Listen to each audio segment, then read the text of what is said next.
सूरत नूर जो है ये मतलब अगर आप ये कहें कि इस्लामी तहज़ीब का शाहकार है ये सूरत। यह नबी सल्लल्लाहु अलैहि वसल्लम की एक हदीस है कि इन्ना लिकुल्लि दीनिन खुलुक़न व इन्ना खुलुक़ल इस्लाम अल हया, कि हर दीन का कोई ना कोई इम्तियाज़ी वस्फ़ होता है, हर मिल्लत का कोई ना कोई इम्तियाज़ी वस्फ़ होता है, और हमारे इस दीन का जो इम्तियाज़ी वस्फ़ है वो हया है।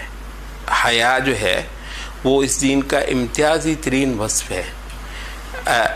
आप ज़रा ये देख लें, वो तहज़ीब जो आप पर हमला आवर है इस वक्त पिछले तकरीबन 200 साल से, उसका अगर सबसे मरकज़ी वस्फ़ आप बयान करें तो क्या है? बेहया। वो एक मतलब है, वो पंजाब में 100 गल्लां दी कोई गल, वो एक बात अगर करें तो बेहयाई। बल्कि हमारे वो एक दोस्त हुआ करते थे अमेरिका में, वो कहते थे कि गैरत के लिए कहते मुझे अंग्रेज़ी में कोई लफ्ज़ सिखा दो। गैरत के लिए कहते अंग्रेज़ी इतनी रिच ज़बान है, गैरत के लिए कहते मुझे कोई लफ्ज़ सिखा दो अंग्रेज़ी में।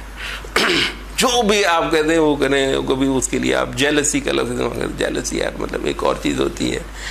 कभी आप मॉडेस्टी कह देंगे तो अपने मॉडेस्टी भी, और गैरत के लिए कहते हैं किसी के पास हो तो उसके लिए वो लफ्ज़ भी याद करते हैं। अगर वो चीज़ ही ना हो तो उस लफ्ज़ की ज़रूरत ही नहीं पड़ती, तो उसकी नौबत ही नहीं आती है।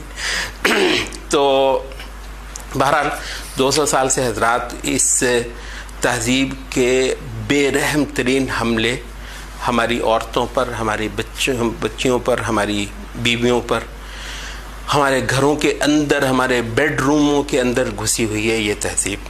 आज से 150 साल पहले